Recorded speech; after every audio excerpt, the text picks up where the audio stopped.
आज हम स्टडी करेंगे limb development defects and thyroid gland के बारे में। लिम्ब्स जिन्हें के अज़ा को कहा जाता है, जैसे कि हमारी टांगें, हमारे बाजू, ये हमारे लिम्ब्स हैं। और लिम्ब डेवलपमेंट डिफेक्ट्स में हम बात करेंगे एबनॉर्मेलिटीज ऑफ लिम्ब्स की, यानी कि लिम्ब्स जो हैं उनमें क्या एबनॉर्मेलिटी हो सकती है।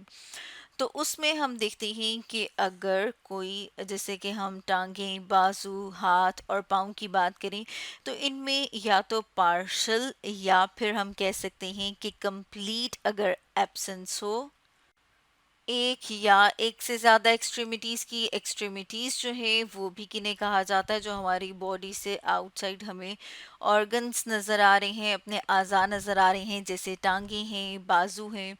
अब इनमें फर्दर हम देखते हैं वन बाय वन कि किस किस तरह के लिम्ब डेवलपमेंट डिफेक्ट्स हो सकते हैं। सबसे पहले हम बात कर लेते हैं पॉलीडेक्टिली के बारे में, और साथ में हम अपने सामने एक डायग्राम ले आए हैं और इसमें हम देख रहे हैं अपने हाथ को। और इसमें अगर हम थोड़ा सा गौर से देखें तो हमें नज़र आ रहा है कि हर एक में नॉर्मल से ज़्यादा फिंगर्स मौजूद हैं। नॉर्मल हमारे हाथ में 5 उंगलियां होती हैं, जिसमें से एक को हम थंब कहते हैं, अंगूठा कहते हैं, बाकी हम देख रहे हैं कि फिंगर्स मौजूद हैं। लेकिन यहाँ पर थंब के साथ अगर हमें एक और थंब या अंगूठा नज़र आता है तो इसे हम कहते हैं प्री एक्सियल, यानी कि यहाँ पर मौजूद है, इसलिए हम इसे प्री एक्सियल कह रहे हैं। लेकिन यहाँ पर अगर सेंट्रल जब हम कहते हैं वो तब होती है जब हम देखते हैं कि यहाँ पर 4 की बजाय, जैसे कि यहाँ पर हम लिख रहे हैं 4 होनी चाहिए, लेकिन 4 की बजाय 5 उंगलियां हैं और दरमियान में एक उंगली जो है वो एक्स्ट्रा है, तो इसे हम कहेंगे क्या है, ये सेंट्रल पॉलीडेक्टिली है।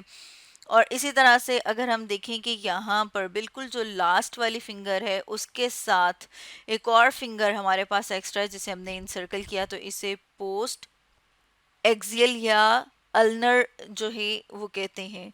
अब अगर इस ट्रेट की बात की जाए तो ये जो ट्रेट है ये इनहेरिट किया जा सकता है एज अ डोमिनेंट ट्रेट। और अगर डोमिनेंट ट्रेट की बात करें तो डोमिनेंट ट्रेट्स जो हैं वो हम खास उन ट्रेट्स को कह रहे होते हैं जिनमें अगर वो एक भी उसका अलील मौजूद हो तो वो अपने आप को एक्सप्रेस करता है, यानी कि अपने आप को जाहिर करता है।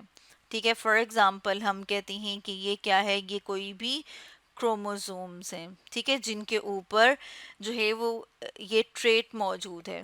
अब अगर ये इन दोनों में से किसी एक के ऊपर भी मौजूद है तो ये अपने आप को एक्सप्रेस कर देगा, तो इस तरह का जो ट्रेट होता है उसे हम कहते हैं कि वो डोमिनेंट ट्रेट है। इसके अलावा हम देखते हैं कि कुछ ख़ास किस्म के केमिकल्स भी होते हैं जिनकी वजह से भी ये इंड्यूस हो सकता है, जिसमें कि अगर हम बात करें टेराटोजिन की वजह से भी जो है वो पॉलीडेक्टाइल जो है वो हो सकते हैं। अब अगर हम एक और लिम्ब डेवलपमेंट के डिफेक्ट को पढ़ें तो उसे कहा जाता है क्लेफ्ट हैंड एंड फीट। जैसे कि यहाँ पर हम अपने सामने एक डायग्राम ले आए हैं और इस डायग्राम में इस वाली पिक्चर में हम देख रहे हैं क्लेफ्ट हैंड। जैसे कि आप देख रहे हैं कि ये नॉर्मल हाथ नहीं है बल्कि इसके दरमियान में इस तरह से हमें क्लेफ्ट सी नज़र आ रही है। इसी तरह से ये हम देख रहे हैं क्लेफ्ट फुट, जिसमें हम देख रहे हैं कि इनकी जो उंगलियां हैं वो इस तरह से हमें फ्यूज हुई हुई नज़र आ रही हैं।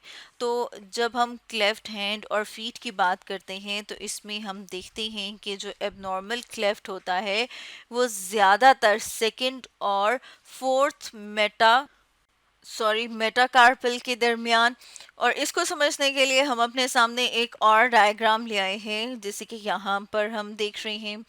अब हम देख रहे हैं कि सारे के सारे जो क्लेफ्ट हैंड है वो लाजमी नहीं है कि वो इसी तरह से हो, उनमें जो है वो डिफरेंस जो है वो आ सकता है। लेकिन यहाँ पर उनमें से हम एक पॉसिबिलिटी देख रहे हैं कि ये एक जो बोन्स हैं वो इस तरह से भी हो सकती हैं। जैसे कि यहाँ पर हम देख रहे हैं कि यहाँ पर क्या है, मिसिंग बोन्स हैं, ठीक है, जहाँ यहाँ पर हम देख रहे हैं। और यहाँ पर हम देख रहे हैं कि उन्होंने क्या किया है, दो जो मेटाकार्प, मतलब यहाँ से एक और आप देख रहे हैं कि मेटाकार्पल के साथ आगे बोन मौजूद होनी चाहिए। ये वाली जो बोन्स है ना, इन्हें हम कहते हैं कि ये क्या है, ये मेटा कार्पल हैं। तो इनके आगे उसी तरह से बोन्स मौजूद होनी चाहिए थी एक नॉर्मल हैंड के लिए, लेकिन यहाँ पर इस तरह से नहीं है, जिस वजह से जब हैंड हमें नज़र आता है डेवलपमेंट के बाद वो इस तरह का है, जिसे कि हम कहते हैं कि क्लेफ्ट हैंड है ये। इसी तरह से हमने क्लेफ्ट फुट को भी देखा। क्लब फुट जो है वो हमें कुछ इस तरह का नज़र आता है, जैसे कि यहाँ पर हम अपने सामने डायग्राम भी ले आए हैं। अब क्लब फुट में क्या होता है, जो सोल होती है, जैसे कि यहाँ पर हम देख रहे हैं, जिसे कि तलवा भी कहा जाता है, ये हमें थोड़ा सा अंदर की तरफ को मुड़ा हुआ नज़र आता है। जैसे कि यहाँ पर हम देख रहे हैं ये नॉर्मल पाँव है, और ये पाँव आप देख रहे हैं कि क्या है, अंदर की तरफ मुड़ा हुआ है। जब इस तरह से पाँव होता है जो थोड़ा सा हमें इनवर्ड, जिसकी बोन्स नज़र आती हैं, इसे कहते हैं एडक्टेड। ठीक है, यानी कि हम कहेंगे कि मेटाटार्सिस एडक्टेड। और इसमें से ये वाली जो बोन्स हैं, इसको हम डार्क कलर से कर लेते हैं कि ये वाली जो बोन्स हैं ये कौन सी हैं, ये मेटाटार्सल बोन्स हैं जो थोड़ी सी डेविएट हो गई हैं इनर साइड की तरफ। और जब ये डेविएट होगी इनर साइड की तरफ, तो इसकी वजह से जो पाँव की जो शेप है वो इस तरह की हो जाती है। इसे हम कहते हैं क्लब फुट, यानी कि ये नॉर्मल नहीं है बल्कि ये अंदर की तरफ को मुड़ा हुआ होता है। अब अगर हम एक और जो है वो लिम्ब डेवलपमेंट इफेक्ट की बात करें, तो वो है एमनियोटिक बैंड। और एमनियोटिक बैंड की अगर हम बात करें कि इसमें क्या होता है, तो इसकी वजह से रिंग्स या कंस्ट्रिक्शंस हो सकती हैं लिम्स पे, यानी कि टांगों पे, बाजुओं पे और डिजिट्स पे, जिस तरह से उंगलियां हैं उनके ऊपर। अब यहाँ पर हम एक डायग्राम ले आए हैं जिसमें हम एमनियोटिक बैंड को देख रहे हैं। और एमनियोटिक बेंड से हम यहाँ पर दूसरी डायग्राम में देख रहे हैं कि इसकी वजह से हमारे लिम्स के ऊपर जो है वो कैसे रिंग्स या कंस्ट्रिक्शंस जो हैं वो बन जाती हैं।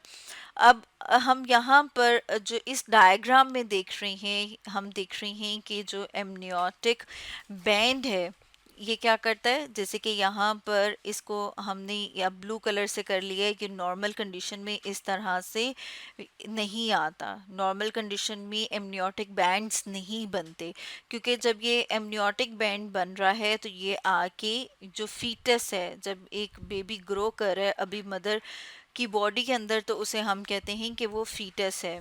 तो ये क्या कर सकता है, ये कंस्ट्रिक्ट कर सकता है उसकी फिंगर्स को, उसके लिम्स को, या फिर उसके बॉडी के डिफरेंट जो हैं वो पार्ट्स को। ठीक है, और यहाँ पर हम क्या देख रहे हैं कि जो इनर मेम्ब्रेन है वो रप्चर होके या किसी भी वजह से वो क्या होती है, वो यहाँ से अलग होके बैंड बना के, एक जिस तरह से आप देख रहे हैं ना, जैसे एक बैंड सा आ रहा हो, वो उसको लपेटना शुरू कर देती है। और जब लपेटना शुरू कर देगी, तो जब उस बच्चे की बर्थ होगी तो उसकी बॉडी के ऊपर हमें इस तरह से रिंग्स या बैंड्स जो हैं वो बने हुए नजर आते हैं। तो इसे कहा जाता है एमनियोटिक बैंड्स। अब अगर हम बात करें थायराइड ग्लैंड की, तो थायराइड ग्लैंड जो है वो हमारी बॉडी में हमारे गर्दन के पास यहाँ पर मौजूद है, जैसे कि हम अपने सामने इस डायग्राम में भी देख रहे हैं। और ये एक बटरफ्लाई की तितली की शेप की तरह का होता है और हमारे नेक रीजन में मौजूद है। अब हम देखते हैं कि अगर थायराइड जो है वो सही तरह से डेवलप ना हुआ हुआ हो, तो उसकी वजह से क्या होता है, कॉन्जेनिटल हाइपोथायराइडिज्म। कॉन्जेनिटल का जो वर्ड है ना वो तब इस्तेमाल किया जाता है जब हम कहते हैं कोई चीज़ बाय बर्थ है, यानी पैदाइशी है। और हाइपोथायराइडिज्म की बात की जाए तो हाइपोथायराइडिज्म कहा जाता है जब थायराइड ग्लैंड जो है वो जो उसने नॉर्मली जो सिक्रीशंस हैं उसकी, उससे जब कम हो जाएं, लो हो जाएं, तो फिर हम कहते हैं उसको हाइपो, यानी कि उसकी सिक्रीशंस जो हैं वो क्या हो गई हैं, नॉर्मल से कम हो गई हैं। और हम देखते हैं कि जिन बच्चों को कॉन्जेनिटल हाइपोथायराइडिज्म होता है उनको साथ में हाइपर बिलिरुबिनेमा भी होता है।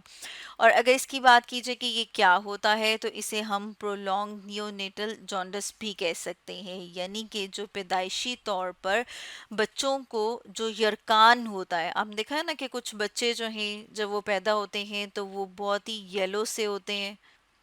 जैसे कि हम अपने सामने एक डायग्राम ले आए हैं और इस डायग्राम में हम देख रही हैं कि इस बच्चे को जो है वो कॉन्जेनिटल हाइपोथायराइडिज्म है और साथ में इसको जॉन्डिस भी है, इसीलिए हम देख रहे हैं कि इसके जो स्किन कलर है वो पेल है, येलो है। और वो पेल या ये जो हम कह रहे हैं कि येलो है वो किस वजह से होता है, क्योंकि इनका जो ब्लड है उसमें बिलीरूबिन के जो अमाउंट है वो नॉर्मल से ज़्यादा हो जाती है। इसके अलावा हम देखते हैं कि हाइपोथायराइडिज्म होने की वजह से क्या हो सकता है कि उनका जो स्केलेटन है उसकी मैचुरेशन जो है वो डिले हो जाएगी। यानी यानी कि जिस तरह से जो स्केलेटन है उसने मेच्योर होना होता है जब एक बेबी आफ्टर बर्थ ग्रो करता है, तो ये नॉर्मल उस स्पीड के साथ मेच्योर नहीं होगा, बल्कि वो उनका वो प्रोसेस जो है वो स्लो डाउन हो जाएगा। इसके साथ साथ हम देखते हैं कि इमेच्योरिटी किसकी आएगी, लिवर की आएगी, क्योंकि हम देख रहे हैं कि जो ब्लूरुबिन है उसका अमाउंट या उसका नंबर जो है वो ब्लड में ज़्यादा हो जाता है। इसके अलावा जैसे हमने कहा है कि स्केलेटल मैचुरेशन डिले हो जाती है, यानी कि बोन्स जो हैं वो भी इमेच्योर होंगी।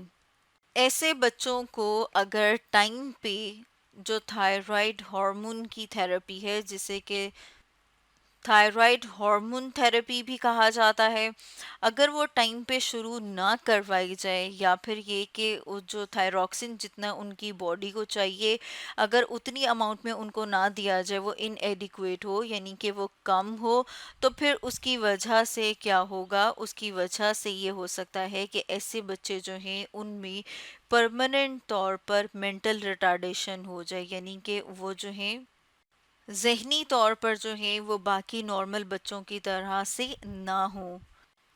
तो स्टूडेंट्स, आज हमने डिस्कस किया limb development defects and thyroid gland के बारे में।